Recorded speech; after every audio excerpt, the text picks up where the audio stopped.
کچھ چیزیں ایسی ہوتی ہیں جو ہمیں اللہ سے جوڑے رکھتی ہیں، کچھ خواہشات کی صورت میں، کچھ آزمائش اور کچھ صدمے، اور کچھ ایسی باتیں جو انسان کبھی بھول نہیں سکتا۔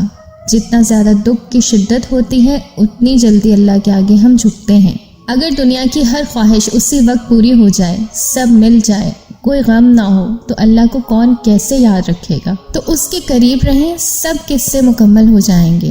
محبت کا دوسرا نام درود پاک ہے۔ امت مسلمہ پر اللہ رب العزت کے بے شمار احسانوں میں سے ایک احسان یہ بھی ہے کہ اللہ تعالیٰ نے اس امت کو درود پاک دیا۔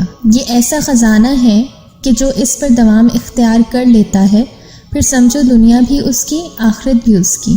اپنی زندگی میں درود پاک کو شامل کریں، لاکھوں کروڑوں پڑھیں تاکہ آپ کے گناہ کم ہو جائیں، آپ کی زندگی آسان ہو سکے۔ دل تڑپ سے نڈھال بہت ہے اے یا رب، اس سفر کی اختتام پہ تو ملے گا مجھے۔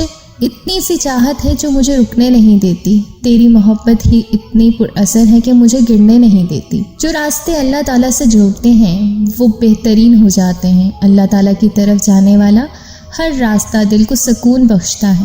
ایسے محسوس ہوتا ہے کہ اکیلے ہونے کے باوجود بھی کوئی ساتھ ہے۔ انسان کی تمنا نہیں ہے کیونکہ اللہ ساتھ ہے۔ کوئی چھوڑ دے تب بھی دل تشکر میں ڈوبتا چلا جاتا ہے۔ ہم مصلحت سمجھ کے شکوے کے انبار نہیں لگاتے، وہ رحمان ہے، اس سے جڑنے والے غنی ہوتے ہیں۔ جو اس سے جڑتا ہے وہ اسی کے دل میں ہمیشہ کے لیے بس جاتا ہے۔ زندگی کے چاروں اطراف محبت الہی ہوتی ہے اور ہم ہوتے ہیں۔ بس یہ الفاظ ہوتے ہیں، مبارک ہو تم نے اپنے رب کو پا لیا۔ جو رب سے دوستی کر لیتے ہیں نا، وہ کبھی تنہا نہیں ہوا کرتے۔ جو اپنے رازوں کو رب سے کہنا شروع کر دیتے ہیں نا، وہ کبھی رسوا نہیں ہوتے۔ جو اپنے دکھوں کو رب کے آگے رکھ دیتے ہیں نا، زندگی میں مشکلات انہیں جھکا نہیں سکتی۔